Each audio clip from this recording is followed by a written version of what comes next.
자, 그러면 수학적인 측면은 어떤 것이냐 보겠습니다. 이 언어는 자연 법칙에 따라서 신의 뜻으로 만드는 것이기 때문에 수학의 법칙을 떠날 수가 없어요. 우리가 돌멩이를 공중에 던졌을 때 그 돌멩이가 하늘로 올라가서 떨어지는 그 순간까지 무엇을 따릅니까? 수학적인 법칙을 따르죠. 맞죠? 그렇잖아요. 포물선을 그릴 때 우리가 수학적인 법칙을 따르지 않습니까? 그 언어라는 것도 수학적인 법칙을 벗어날 수가 없다는 사실을 우리는 알아야 됩니다. 그럼 어떤 수학적인 법칙을 따르냐? 이건 모르고는 안 됩니다. 그렇죠? 그걸 모르면 우리가 나아가야 할 방향을 몰라요. 자, 그래서 보겠습니다. 인문과학, 자연과학의 영역을 벗어난 언어의 측면입니다. 예. 인문과학과 자연과학의 영역을 벗어났다 하면 그 위에 상위 법칙입니다. 아시겠어요? 이에 대한 설명을 언어의 수학적인 설명이라 하며 다음과 같은 것이다. 언어의 수학적 설명은 수학적인 법칙은 모든 시대의 모든 언어에 적용된다고 되어 있죠. 이거 무서운 이론 아닙니까? 언어의 수학적인 법칙은 영어에만 그런 것이 아니고 모든 시대, 즉 원시 시대부터 앞으로 인류의 종말이 올 때까지 모든 언어의 이 수학적인 법칙은 조금 더 변함없이 그대로 적용된다는 것입니다. 예. 자, 예를 보겠습니다. 이 원소 이론이라 하는 것은 이거 수학적인 용어입니다. 맞죠? 예. 요거는 좀 상세히 설명하려면 시간이 길어집니다. 모든 단어는 그 단어는 문장을 구성하는 원소로 존재하는 것이거든요. 수학에서 여러분 원소와 집합하는 거 아시지 않습니까? 그걸 정하면 됩니다. 그리고 조합 이론은 조금 전에 말씀드렸다시피 수학적인 이론입니다. 맞죠? 철저히 이거는 수학적인 이론 아닙니까? 순열과 조합이라는 거 여러분 아시는 분 아시잖아요.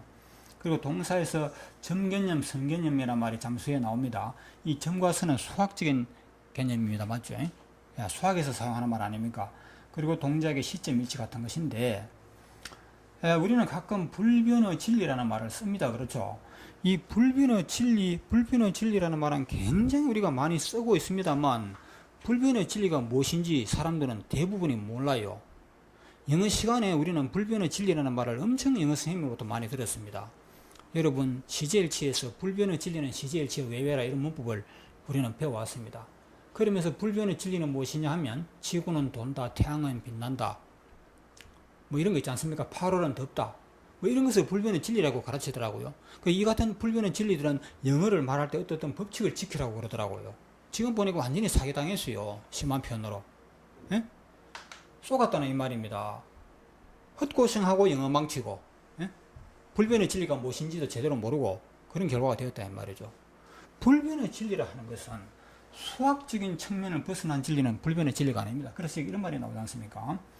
수학적인 진리는 불변의 진리고 자연과학적인 진리나 인문과학적인 진리는 변하는 진리다. 불변의 진리가 아니라 이 말입니다. 아시겠죠? 자연과학적인 진리는 예를 들어서 지구는 돈다, 태양은 빛난다, 8월은 덥다, 이거 자연과학적인 진리 맞죠? 그렇죠? 저 사람 이름은 홍길동이다 했을 때 그는 사람들끼리 정한 것이죠. 그건 인문과학적인 진리죠. 어느 날 이름은 홍길동에서 김길동으로 바뀔 수도 있고 그렇죠? 그럼 자연과학적인 진리는 불변의 진리 맞느냐? 8월은 덥다 한번 생각해 보세요. 맞죠? 당연히 8월은 덥다는 자연과학적인 진리로서 진리는 맞지만 불변의 진리는 절대 아니라는 것입니다. 지금 당장 호주에 가보세요. 뉴질랜드에 가보세요. 지금이 8월달인데 그날에 가면 8월달이 더우냐 보시라 이 말입니다. 예? 태양이 빛난다고요? 이게 불변의 진리라고요? 천만에. 태양은 수억 년 후에는 식어버려가지고 이 우주에서 흔적도 없이 사라집니다. 아시겠어요? 천문학을 조금이라도 공부하시는 분 아시는 거 아닙니까? 태양은 지금으로부터 수억 년의 세월이 흐르나면 빛이 사라지고 없어져요. 아시겠어요? 그래도 그걸 불변의 진리라고 믿으시겠습니까? 아니라 이 말입니다. 자연과학적인 진리나 인문과학적인 진리는 그 어떤 것도 불변의 진리는 없습니다. 전부 진리는 진리지만 변하는 진리라는 사실을 아셔야 되고, 불변의 진리는 무엇이냐? 수학적인 진리만이 불변의 진리라는 사실을 아셔야 돼요. 그러니까 이 언어를 우리가 이해함에도 수학적인 진리를 모르고 어떻게 언어를 안다고 하겠습니까? 자, 수학적인 진리 하나를 제가 예를 들어 보겠습니다. 이 두 직선이 이렇게 교차할 때 마주보는 각을 맞꼭지 각이라 하지 않습니까? 그렇죠? 서로 마주보는 각을 맞꼭지 각이라 하는데 맞꼭지 각의 크기는 같다고 되어 있죠. 그 같다는 것을 증명할 수 있죠. 그렇죠? 이런 것이 수학적인 진리입니다. 아시겠어요? 삼각형의 세내각의 합은 180도이다. 평각과 같다. 그죠? 이것도 수학적인 진리고, 그 외에 좀 전에 말씀드렸듯이 n이라는 글자와 o라는 글자와 t라는 세 글자를 이용해서 단어가 글자를 3개 넘지 않도록, 단어가 긴 거는 길잖아요. 그죠? 3개 범위 내에서 만들 수 있는 단어의 수는 몇 개냐를 물었을 때 이거 수학적으로 답을 내면 됩니다. 그럼 몇 개라고 정답이 나옵니다. 이런 것이 수학적인 진리입니다. 아시겠어요? 그래서 이 수학적인 진리라는 것은 막꼭지 가거 크기가 같다는 것은 지구에만 그런 게 아닙니다. 별나라에 가도 이 진리는 성립되죠. 그렇죠? 막꼭지 가거 크기가 같다 하는 것은 우리 지구에서만 그런 게 아닙니다. 맞죠? 별나라 우주 어디를 가도 이거는 변함이 없는 진리 맞죠? 원시시대라고 저게 다릅니까? 앞으로 1억 년 세월이 지나가도 저 진리는 변함없는 거 맞죠? 그렇지 않습니까? 그래서 불변의 진리는 수학적인 진리만이 불변의 진리임에도 불구하고 우리 영어 문법 배울 때 뭐 이상한 그런 진리도 아닌 걸 가지고 진리라고 해가지고 문법 공식까지 외우고 이랬단 말입니다. 예, 얼마나 헛고생했으며 영어는 영어대로 그렇지 않냐 하는 걸 알 수 있는 것이죠.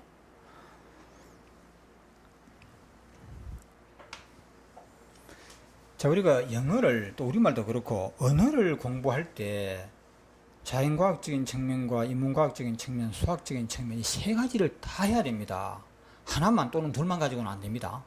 세 가지를 다 할 때 비로소 언어가 완벽해지는 것입니다. 예. 그런데 아니 영어 시간에 도대체 수학이라는 말이 나오는데 이 수학 잘 하시는 분들은 괜찮겠는데 수학에 좀 취미가 없으신 분들 있지 않습니까? 이런 분들은 아마 이 말씀을 들으면 좀 뭔가 불편하실 거예요. 마음이. 안 그렇습니다. 여기서 말하는 수학은 어려운 수학이 아니고 초등학교 1학년 수준의 수학이라는 겁니다. 과연 그런가 볼까요? 점이 무엇인지 선이 무엇인지만 알면 됩니다. 아마 초등학교 1학년이면 이건 점이야 이건 선이 하면 다 알걸요. 그렇죠? 예, 그것만 알면 돼요. 예, 그리고 십진법이 무엇인지 십진법이라 하면 말료 자체는 어려울지 모르지만 0에서 9까지 알고 그 다음부터는 자릿수를 올려준다는 거 요것만 알면 다 아는 건다 이 말입니다. 그 이상 수학이 없어요. 요 수학입니다. 알겠습니까? 요 수학만 알면 앞으로 이 뭐 여러 가지 설명하는 부분에 대해서는 그대로 다 적용되는 것입니다. 예, 뭐 곱셈 나누시면 그런 거 안 나옵니다. 예, 방정식 가다가 안 나옵니다. 예, 딱 요거 점이 무엇인지 선이 무엇인지 십진법의 개념만 알고 있으면 다 된다 이 말입니다. 아시겠죠? 요것만 알면 엄청 영어를 쉽게 해결할 수 있는 길이 열려있다 이 말이죠. 자, 언어의 수학적 측면 중에서 한 가지만 예를 보겠습니다. 그게 바로 무엇이냐면 동사와 시라는 것입니다. 이거 우리가 지금까지 우리가 기성세대들은 동사 시제라는 이름으로 공부했단 말입니다. 여기서는 시제라는 이름을 쓰지 않습니다. 아시겠죠? 그 대신에 뭘 하느냐? 동사와 시라는 말로 표시할 겁니다. 동사라는 것은 사물의 움직임을 말하는 거 맞죠? 사물의 움직임, 즉 사물의 동작입니다. 어제 어디에서 화재가 발생했다 맞죠? 화재가 발생했다. 대형 사건이죠. 어느 나라와 전쟁이 터졌다. 이 화재가 발생하고 전쟁이 터지는 것이 그 때가 언제냐 하는 거죠. 그렇죠? 언제? 그 중요한 거 아닙니까? 전쟁이 언제 터졌느냐 이 말이에요. 언제 1년 전에 터졌느냐? 지금으로부터 100년 전의 사건이냐? 얼마나 중요한 일입니까? 또 하나 중요한 게 있죠. 언제 못지않게 중요한 것은 그 전쟁이 몇 년 동안, 몇 달 동안 지속되느냐, 맞죠? 맞습니까? 모든 동작은 그 동작이 언제 발생하느냐, 그리고 얼마 동안 발생하느냐, 이 두 가지 측면에서 다루어야 하는 것입니다.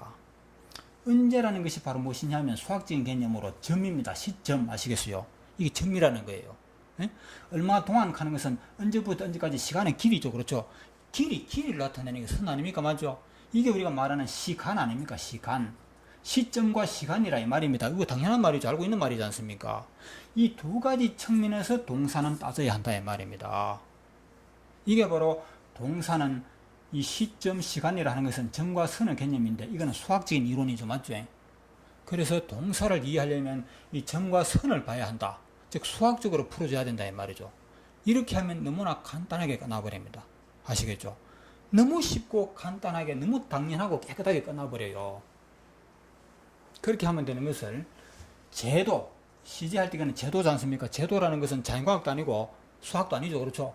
제도는 글자 그대로 인간들이 만든 제도를 제도라고 하는 거 맞죠? 그렇죠? 이 제도라는 이름으로는 절대 설명이 안 됩니다. 아시겠어요? 예. 어느 학자들이 만든 제도로 동사를 해결하면 영원히 풀리지 않습니다.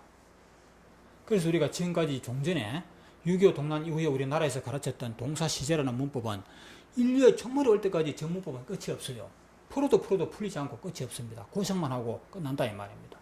그러나 이 수학적인 측면에 이 점개념, 선개념 이것만 넣어버리면 동사에 대해서는 시작이자 마지막으로 영원히 끝나버립니다. 깨끗하게 아시겠죠?